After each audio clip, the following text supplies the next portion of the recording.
end of an era, one of the most iconic shopping malls in the country and in the Phoenix Valley has come to a close.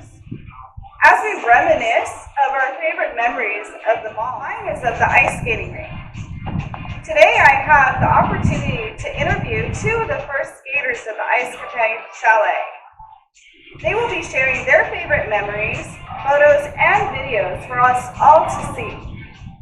I have the pleasure of introducing to you Jim Hyte and Tim Totter.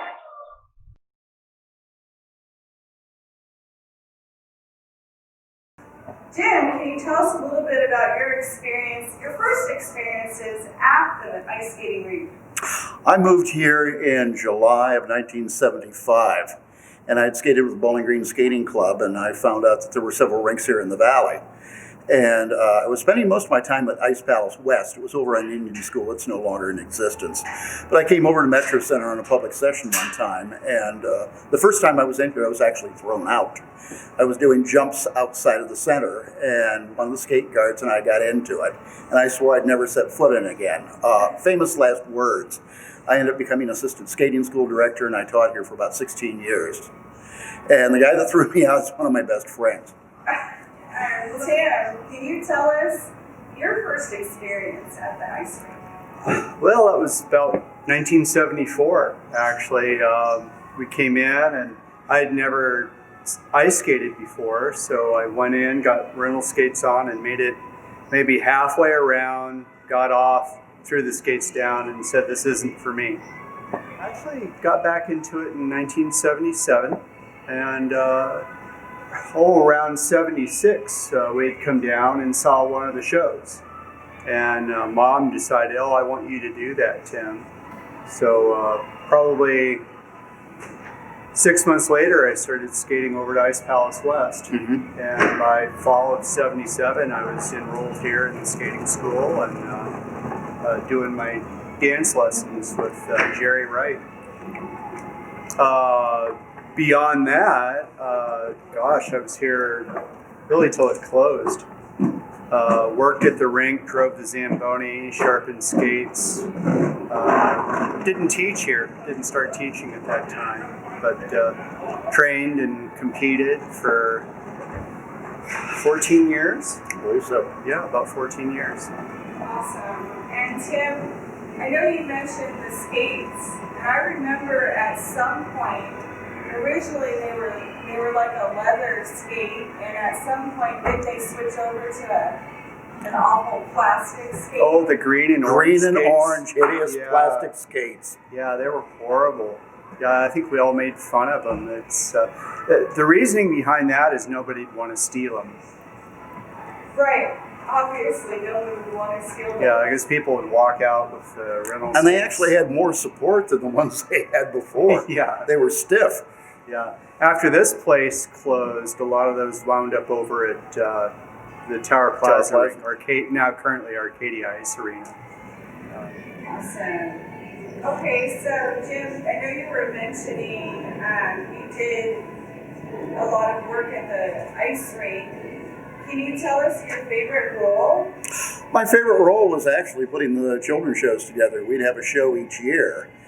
And the first year that they hired me, I did Wizard of Oz on ice with a budget of about $100 for 300 kids. And people started signing up for lessons. And the head office over in California said, "What are you doing? Your lessons are just taking off." And they said, "We had a show." So from then on, I did a show every year for them. And the shows were usually presented in early May, and those were my favorite memories. Jim, I know you spent a lot of time with the ice capades. Can you share? So the rink originally opened as the Ice Capades Chalet. Yes. And at some point, it changed over. Ice Capades pulled out. Ice Capades was bought by Metro Media. And then from there, Dorothy Hamill bought the show.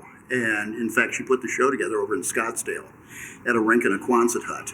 And I think that lasted 1 or 2 years and everything fell apart. But I didn't travel with the show. I had people that I trained go into the show and skate with the show. But I was strictly, the only time I skated with the show, we did one performance, and it was like a Joski's commercial we did at intermission. And that was the only time I actually skated in the show with Ice Capades. Because the Protopopovs were the guest stars that year. Yeah. I got to meet them. Jim, do you recall how many coaches there were when the rink originally? When it originally opened, they brought coaches in from other rinks just to get the thing going, I believe Hal Marin said. Yeah. And then it ended up with, I think there were 8 of us. Yeah, that sounds about right. Back to what Jim was saying about Dorothy Hamill buying the show. She got married here. Well, 2 days after she got married, I came in one morning, and here she is. She has the whole ice to herself. She married Dean Martin's son. And when I came in the door, we were all warned, don't even go over to the rail. Oh. Everybody, stay away. And anybody that would even come through the door right away, her husband would just be glaring at them. But she was the star of the show. And then, of course, after her, Scott Hamilton was star of Ice Capades. And one day they called him in the office and said he was too old. And that's when he started stars on ice. And these were for vintage skaters, people that competed. Well, at Bowling Green, you knew Scotty when that went. Yeah. Oh, yeah. We skated together. We had the same coach for a while. Yeah. And the way he comes across on television is the way he is in real life. He is an incredible person. Yeah, he's wonderful. Very giving, very caring. And nothing put on about him at all. Can either of you, or both of you, share one of, I would say, your most memorable experience at the ice rink? Coning bodies off on the ice. How many what? Coning bodies off. Oh, yeah, I remember that. We unfortunately had a suicide, I believe it was January of 76. A woman sat on the rail here. There was a bridge that went across the rink, and she threw herself to the ice on a Sunday afternoon public session with about 300 people on it. And it was a miracle she didn't kill anyone. And they didn't clear the ice, they coned the body off. And people were paying to go down for a better view. I mean, it was horrific. And they couldn't even call out because they put locks on all the phones in the office. They'd get a quarter to go across the other side of the ice to call 911 on the payphone. Payphone, that's how long ago that was. Oh, yeah, payphones, yeah. I remember at one point, didn't Peggy Fleming do a show? Peggy Fleming came here as a guest. And she walked in, and the first thing she said, keep the kids away from me. She was not comfortable around kids. And she ended up going down into Metrocenter and had a table. She was signing autographs. That's about 1982. Something like that. About 82. And Richard Dwyer, we had him. Yeah. Richard came in. I ended up taking him back to the airport because nobody else was in any condition to do it. And he was another wonderful person that's still skating, and I think he's, around 80? Yeah. I guess can still land an axle and a double toe loop. Yeah, he's still going, from what I hear. Mr. Debonair. In fact, Snoopy is based on Richard Dwyer in the Peanuts comic strip. Hey, Tim, can you expand a little bit about your skating experience? What Metro, how you started, and where it went from there? Well, it was coming from Ice Palace West, which was more of a recreational rink. This rink was doing the ISIA program at the time, but all the kids were heavily competitive in USFSA qualifying competition, so it was more of a training program. We had Jim, we had Roy and Sandy. Yep, Roy and Sandy were 2 Olympians from 1968.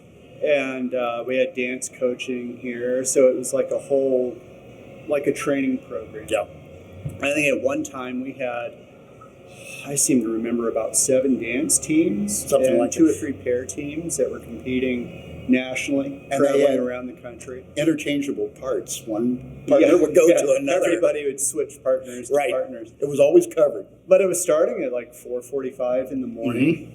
You get on the ice, you do your school figures, you do your freestyle sessions, and I'd always, we didn't have a whole lot of money, so I would skate as much public sessions as I could because we'd get some free publics with the classes, and just as on the ice as much as you can. One of my dearest memories is skating here early morning, riding my bike to and from the rig, riding my bike to West High School, then waking up in second period with drool in history class dripping down on my history book. So I'm sure that was common for a lot of the early morning skaters here. But they had to be dedicated. And right now I teach K through 8. I teach theater and art. And I keep telling the kids now, I said, you don't have any idea what dedication is. Because I worked with kids that were dedicated. And they would be there long before school. They come back after school, go home and do homework, go to bed, get a few hours sleep, and come back to the rink. And this is what they did. They didn't do 5 other sports. And it was their life. It was their life, and the mothers would sit on the skate counter lined up. And it was a family. Everybody looked out for everybody else. Yeah. And then it started its own club. The Arizona Figure Skating Club started over here. Gloria Earnhardt got that started. Yeah. And it grew from there. And Gloria Earnhardt is Tex Earnhardt's stepmother. That's correct. I did have a few other questions. At one point, the Rink had a makeover. Was that when it had changed over from? I think it was before Ice Capades pulled out. They painted the ice orange. Yeah. If you tried to take pictures of anybody, they looked like they had hepatitis because their faces would glow. And they never got the paint on evenly either. There was a point where Mary over at Tower Plaza bought the ring when Ice Capades pulled out. Because we were all worried. We didn't know what was going to happen. If you're a professional, you don't go from one rink to another. You stay at your rink. If you go to another rink, you get in trouble. Yeah. And I had students come from Tower to come over. Yeah. To take the one thing, people came to me to learn how to do a sit spin. And I never had a decent sit spin. But for some reason, I got it across to them. Yeah. And they come over just to get a lesson on how to do a sit spin. The final demise was the lease was coming up for renewal in about 91, and Namco, the arcade company, had been in negotiation with the mall to take over the space. So Donna and everybody, they were just blindsided by the mall sold the lease to Namco without really giving the ice rink an option. And we were basically thrown out. They were thrown out. Yeah. It was West Corp that was really unfair. And the restaurants upstairs hated us. They were always complaining about the sound. They said it was so noisy. But the first summer without the ice rink, with the cool air not coming up anymore, they regretted it. At one point, there was a drive that came down. There was. The ramp, The ramp. Can you guys talk a little bit about that? Oh, yes. I have memories from that. Are we rolling? Yeah, we're okay. There was a ramp that a lot of the parents would drive down in the morning and drop the kids off at the back doors. And when we would come out, you had to be careful because it was infested with rats. And a lot of the rats got to the point they were tame. They would come up and beg for food. They'd sit up when you come out. And more than once I'd see a skater running up the steps so they wouldn't encounter a rat. Oh, that's when I got my Mustang painted. I think Terri Davis's dad did body work on it, fixed the fender, got the thing painted sometime in the mid 80s. And I'd parked down there because I didn't want to get it dinged up. And one time my transmission started slipping, and it was an automatic. I couldn't get it up the ramp. Shit. It was like, I'm going to roll down and crash. There's these like three sets of double doors. You just crash. There were pillars too. Yeah. That were down there too. And that's how they got the Zamboni in and out of the rink. They'd pull those doors down, take the railing down on the rink, and put a ramp on the steps. Put a ramp on the 6 steps. going up. Yeah. Mm-hmm. I have another question. Were either of you here when Bill and Ted's Excellent Adventure was filmed? We were still. we were still, I think the rink was still open. It was Well, it was open, still yeah. open. I was Yeah. teaching here. But that was filmed like at midnight until 4 in the morning. Yeah. And it had a control. There were several of the malls that were used at that time. Eight-Legged Freaks was filmed over at Valley West Mall, which no longer exists. Yeah. It's Walmart and Lowe's now. I was working upstairs at the Gold Mine, at the arcade above the rink at the time. So that must have been around, what, 87? 86, Something like that. 87? And what year did the ice rink close down? It would have been, let's see, I was thinking 91. That's what I was thinking too, yeah. Like, we're trying to get stuff out of I can't believe that one of the news stations didn't do a half-hour okay. documentary, a history of it. Yeah, It was that important to the valley, yeah. the ice rink. I Yeah. agree. I've had a lot of people saying on Facebook and social media about how they miss the ice rinks a lot and that they grew up skating there. One of the things that I noticed people are asked is, do you recall people standing in the food court and throwing pennies at the ice skate? Oh, that and I worse. skated over several of those, and mice. We'd get mice from the pet store. There was a pet store up at the top of the steps, and they would buy mice and goldfish Yeah. and try to drop it on the skaters underneath. I was driving the Zamboni one Saturday, and I got a whole drink dumped on my head. Mhm. Oh, that's terrible. Yeah, so Ricky Dickner, he finally started standing on the rail Yeah. while I'd do the ice, and then he'd go over and catch people when they throw stuff down on the We had Zamboni several bridge. flashers too, because the whole front of the bridge was glass, and they come in with a long coat. Anybody looking up. Oh, yeah. In fact, we had one guy. There was a girl that came in. The guy almost wrecked the Zamboni. He was watching like this, and the Zamboni's going that way. Can you tell me if you recall the bands that used to play on the ice rink? They were trying to get more people to come in, and so they bought a bunch of 4x8 sections of pressed wood Yeah. and waterproofed it. And they tried to put down a dance floor and this was the end of disco, tried to put up disco lighting. And one or two times they had a band come in. I can't remember who they were. I remember they had that disco lighting at Ice Palace West. Mhm. They brought all that stuff over here. And, I remember Surgical Steel was one of the first bands that played down there. That name's familiar. yeah. Yeah, I completely stayed away on those Oh, yeah. huge crowds. We'd have public sessions with 400 people. Right. And if you were a figure skater, you were supposed to keep your jumps in the middle, and good luck. It was a small rink. It was, 185 long? I think something And maybe like like 80 feet wide. It was not regulation Mm-hmm. size. So that. It was still bigger than Ice Palace. we had hockey, but there was nets. Right. And we'd always have to pull the nets around. It's not like the rinks are in the valley now where there's glass and permanent nets set up. And we had pucks go through the nets, too. Yeah. I got hit with one on the chest. Yeah. Can you guys recall some of the ice skaters that skated at the rink with you guys? Oh, yeah. lot. A Yeah, lot. there's hundreds.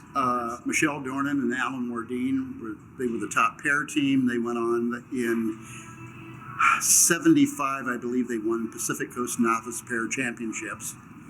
And the dance teams that we David had, McAnally, David Karla, McAnally, Earnhardt. you.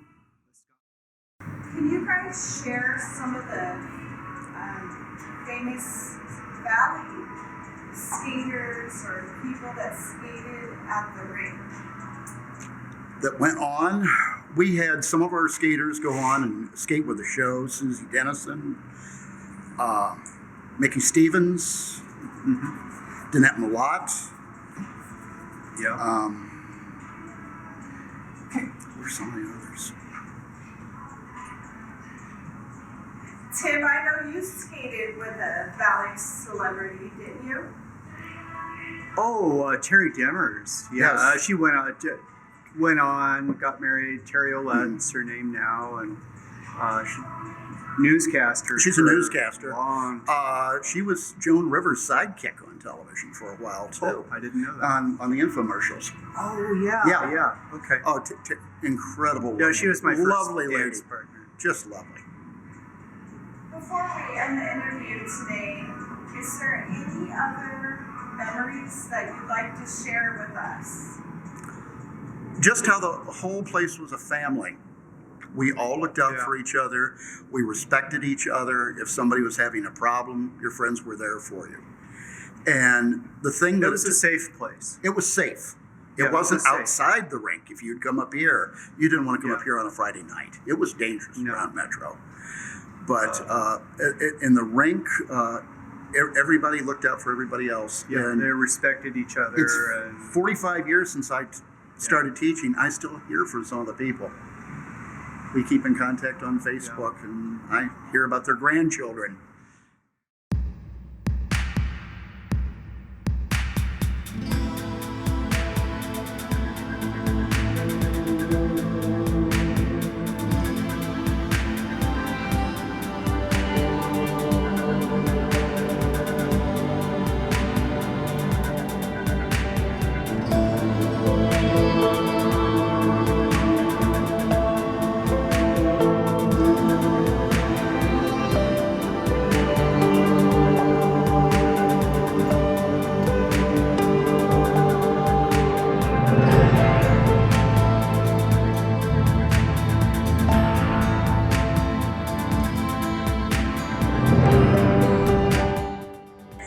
Well, that concludes our interview here at Metrocenter Mall in Phoenix, Arizona. I'd like to thank Jim, Hyte, and Tim Totter for taking the time today and sharing their experiences with the ice skating rink. We'd love to hear your favorite memories of Metrocenter Mall. If you like this sort of thing, please hit the subscribe button and the bell notification for future uploads. Thank you so much for watching and have a wonderful day.